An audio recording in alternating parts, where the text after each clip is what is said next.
স্বাগত সবাইকে UA news 24 চ্যানেলে। আজকের বিশেষ খবর হলো, দেশু যদি আবার করতে হয় তাহলে সেটা হয়তো আমিই করতে পারবো। ধূমকেতু 2 নিয়ে ইঙ্গিত রানার। চলতি মাসেই মুক্তি পেয়েছে ধূমকেতু, তা নিয়ে বাংলা সিনেপ্রেমীদের উন্মাদনা তুঙ্গে। তবে এই ছবির প্রচারের সময় দেব শুভশ্রীকে একসঙ্গে দেখার পর থেকেই রুক্মিণীকে নানা কটাক্ষের শিকার হতে হয়েছিল। মিমের বন্যা বয়ে গিয়েছিল তাকে নিয়ে।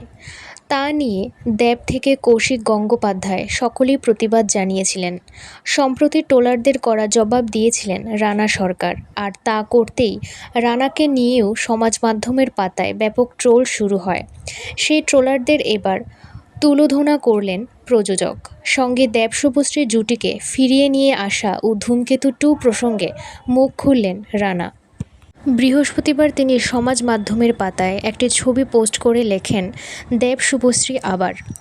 তিনি আরও বলেন, যারা আমাকে ট্রোল করছেন তারা একটি কথা মাথায় রাখবেন, দেশু যদি আবার করতে হয় তাহলে সেটা হয়তো আমিই করতে পারবো, সেটা ধূমকেতু 2 হোক বা অন্য কোনো সিনেমা।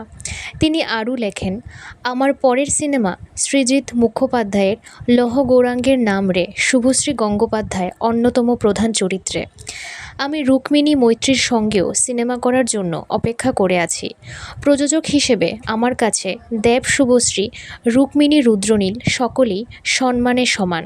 কে বড় কে ছোট সেই বিচার করার কথা আমি ভাবি না। আমি শুভশ্রী বা রুক্মিণী কাউকেই কোনোদিন অসম্মান করিনি, করবও না। আর এইসব আকথা কুকথা বলে ট্রোল করছেন যারা, তারা মাথায় রাখবেন এটা তো ট্রেলার ছিল, ফিল্ম অভি বাকি হ্যায়। বাংলা সিনেমার স্বার্থে আশাবাদী হন, ট্রোলবাদী নয়। এখনকার পর্যন্ত সংবাদ এই পর্যন্তই। পরবর্তী সংবাদ দেখতে চোখ রাখুন ইউএ নিউজ 24 চ্যানেলে। ধন্যবাদ।